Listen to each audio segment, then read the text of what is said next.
strange? Are there weird smells? Are there mysterious lights and sounds coming from your dashboard? Well, your car might be in risk of an alien invasion. Just kidding. Your car might be telling you that your car battery needs to be replaced. Car batteries usually last 3 to 5 years, including recharge. Therefore, it is important to purchase the best quality battery when the time comes to get a new. Size. You need to make sure that the battery you are buying fits your car so it does not get damaged through vibrations. Check your owner's manual or an in-store fit guide before shopping. Approve it with a mechanic. The freshness of the battery is important. The manufacturer date is on a sticker on the top of the side of the battery. A battery made in October 2018 will have a numeric code of 10-8 or an alphanumeric code of K8. A is for January, B is for February, and so on. The letter I is skipped. Do not buy a battery that is more than 6 months old. Consider the reserve capacity. It's the amount of time the car battery can run on its own power without the car engine. Types of batteries, the lead acid and the AGM. The AGM, or the absorbed glass mat, is built to better stand up to repeated draining and recharging cycles, but it is expensive.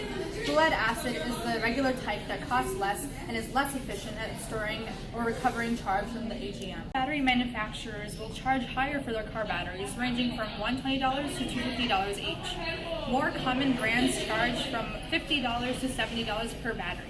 The cheapest batteries can cost from $40 to $50. Places like AutoZone will replace your car battery for you, and it can cost $50 to $120.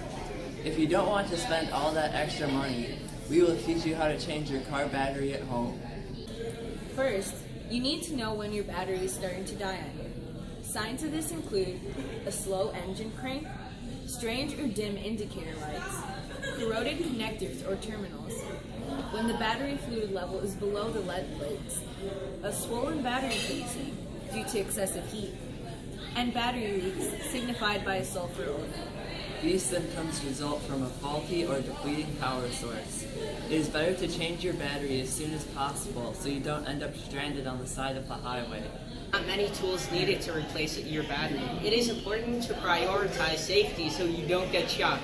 It would be smart to obtain gloves or eye protection, rag or wire brush to clean, a new battery, a wrench, and fire set. First, loosen the bolts for the negative and positive terminals.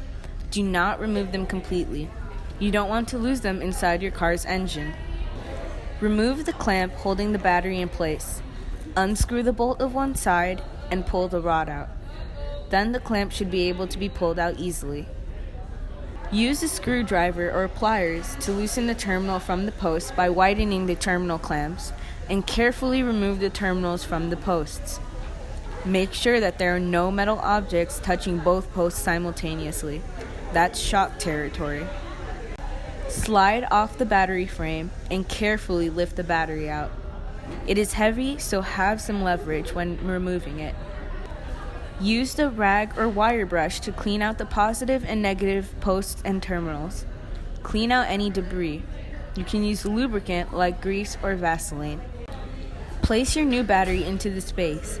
Make sure the positive sign on the battery is matched with the positive post. Replace the clamp holding the battery in place. Make sure the rods are correctly inserted in the holes they are supposed to be in to properly secure the battery. Push the positive and negative terminals back onto their respective posts. Use the pliers to push the terminal clamp together and tighten them until they are secure. Push down on the positive terminal cover and you are done replacing your car battery. Everyone inevitably has to change their car batteries. However, you can take some preventive measures to make sure your battery lasts as long as possible. They are used the most when you are starting up your car. They are able to recharge as you drive.